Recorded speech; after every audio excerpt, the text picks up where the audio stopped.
So with nothing new power metal wise releasing this week, I thought I'd take a look back at an album released in 2018 as Grailknights released a live album. Helveti also released a live album, but I would rather cover Grailknights first, but I will be covering that. I just wanted to cover Grailknights first as I much prefer to listen to them. I'm more inclined to listen to Grailknights casually than I am Helveti. I have to be in the mood for Helveti. But honestly, it was more of an excuse to go back and re-listen to Knightfall. Now, for anyone that hasn't listened to Grailknights, who are they and what do they do? Well, they're a superhero-themed power metal band, and they're honestly the only one I can really find that does this. They also try and invoke that early 90s, late 80s cartoon aesthetic of like Transformers, Spider-Man, Batman, like all of those old cartoons. And I'm going to say this now, Grailknights are probably one of the best bands that emulate this style, as a lot of people lean way too into it, like stylistically. Like there's that vaporwave style of 80s, and then there is what Grailknights are doing, which is being more faithful to that style and sticking with similar theming, costume design, and lyric wise. Like there was some stuff in here that's a little bit darker than what it looks like, kind of like some cartoons, like in the 70s, like 60s, and that. But it is going for a more like 80s, 90s look. Now, Knightfall, considering that they've only released 2 albums and the live album that just came out this week, Knightfall is a massive step up compared to their previous album. Now, if I remember right, they did release an EP, but I think that was in 2016. And that also kind of led to the direction of this album, as you can see a evolution in the style that they're going for. Now, I'm gonna start by saying my notes for Knightfall are kind of a bit messy. I don't think that they're like kind of useful, so I'm just gonna speak genuinely instead of going through each song one by one. This album is genuinely a good listen. When I first listened to this way back in 2018, I was hooked on Pumping Iron Power for a solid week. Yes, I understand that it is their most popular song, but there is a reason for that. First of all, it's Joachim Brody from Sabaton makes an appearance in this song and has a big part in it. I feel like that's how I found them. I think that's why Spotify recommended them, because Joachim Brody is from Sabaton, and at that time I was listening to a lot of Sabaton, so it probably just, got thrown in there because of the algorithm. And you know what? I'm thankful, man, because when they released Pumping Iron at Power as a single, it was so good, and I went back and listened to their other stuff and ended up enjoying it, and it just made me really excited for Knightfall at the time. And as I've said, Knightfall delivered. There is a few songs that I will say are just downright forgettable. I'll get the most forgettable out of the way first, and that is Book of a Hero for me. I honestly got bored at the 2-minute mark, man. The song was just very repetitive. I am a fan of slow songs, and it's not like me to really be discouraged by one, but the song was just too repetitive.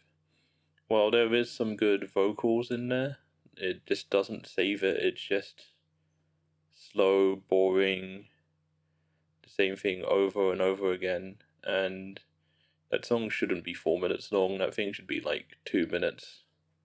It's way too long and kind of ruined the album for me on this re-listen, as I completely forgot that this was on the album. When I was looking at the tracks on Spotify, I saw Book of a Hero, and I was like, I don't remember this song. And I got to it, and I was like, you know what? Now I realize why I don't remember this song. I always used to skip it, and now I'm going to carry on doing that because it's just a song that isn't very good. Second is Shadow of the Mountain, and this song isn't bad. I just found it very middling. I wasn't really just into it when listening to it. I can't really put my finger on it. It just felt okay. But yeah, again, like Book of a Hero, I forgot about this song, and these are the only two songs that I just thought were either just a bit middle of the road. Like, let me just say first, Shadow of the Mountain is a fine song.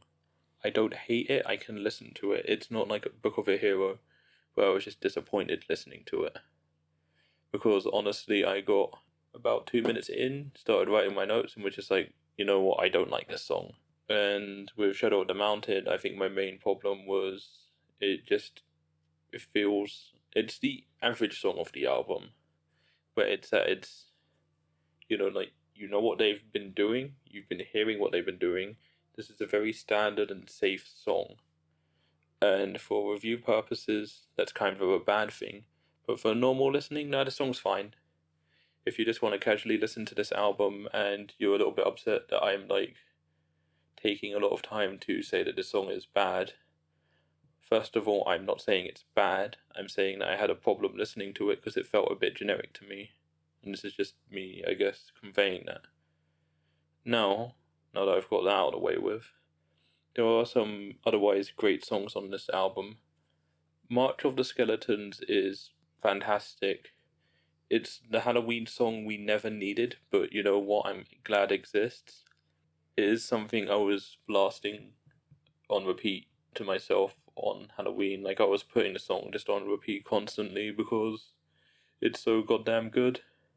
It hits that feeling of just cheesy enough to be dumb Halloween song, but with a lot of production put into it and a lot of little things thrown here and there with the keyboard work to help it with that theme that just makes this song so great. Now, if you're not a fan of growl vocals, then I would give this one a skip. But honestly, this song is probably one of the best uses of growl vocals, as it suits the theme. It fits in with the general story that they're telling, and it just helps put it all together. Now, if you're not a fan of having a Halloween song that has growl vocals, and you think I'm full of crap, that's fine. But I personally love this song. Another song that was a big standout for me was Grailknights Asylum. This song is, alongside March of the Skeletons and Pumping Iron Power, probably their best work. This song is just extremely unique, and it has the theme of Arkham Asylum. But they can't do that, so they make their own up. And this song uses so much in terms of growl vocals, normal vocals, like just like normal power, and going a little bit softer at times in this song, and it just all merges together to be just something unique. It's something I would say go listen, come back, and then tell me what you think, because this song is, I feel, incredibly unique in power metal. There's not much like it. And me kind of talking about and trying to explain it, even though I'm kind of poorly doing it now and dodging it, it's something you need to listen to and then kind of make an opinion on. Because I feel some people will either really enjoy it, some people will think it's a bit too pretentious, or some people just might not like it. For me personally, I love this song, and even if you don't end up wanting to listen to the entire album, I recommend this song as a highlight. And with the other songs on the album, like Cthulhu, Laser Raptor 3D, and Ghost Town, oh yeah, Nightfall, these songs are just also good listens. I would say that they're in the mixed areas between above average and great. So you've got that variation. I'm gonna quick fire them. Laser Raptor 3D's intro is a bit middling, but after the first chorus, it gets, good and just stays good throughout. Cthulhu is a song that is my personal, like, guilty pleasure, as, you know, the song doesn't do anything special, but I ended up really liking it. It's got a good theme to it. You know, you never get songs about Cthulhu and madness. Knightfall, honestly, the best part is the chorus. It's the only part of the song I really remembered when listening to this album a lot and coming back to it when I was doing this video. Only part I can really remember.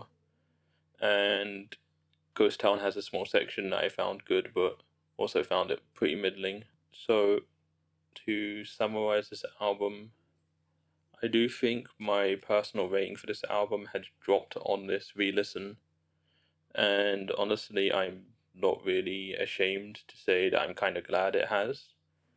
I was kind of, you know, having that rose tinted glasses effect of looking at this album being quite nostalgic, when in fact parts of it were. I just forgot the parts that weren't as good. It's like with all media where it has that one thing that you liked a lot. You just forget about all the stuff that was, you know, either just good or like above average or just not very good. If it was me before doing this video, I would have given this album, I think, a 9.6, but I'm honestly going to drop that down to about an 8.4. This album is a good listen. They've really stepped up their game in terms of variability in the songs, production, style, and instrumental work. And that leads me to look at this album as this was the next step to making something truly fantastic. Now, they haven't released anything since 2018. They did release, as I said, their live album this year, and I'm honestly looking forward to their next work, whether that be a EP, just a few singles, or a full-length album. This album is an easy recommend for anyone looking for something that's just extremely different in terms of gimmick metal bands. But if you're not the biggest fan, or you think it's an overcrowded genre and style, I would give this one a miss.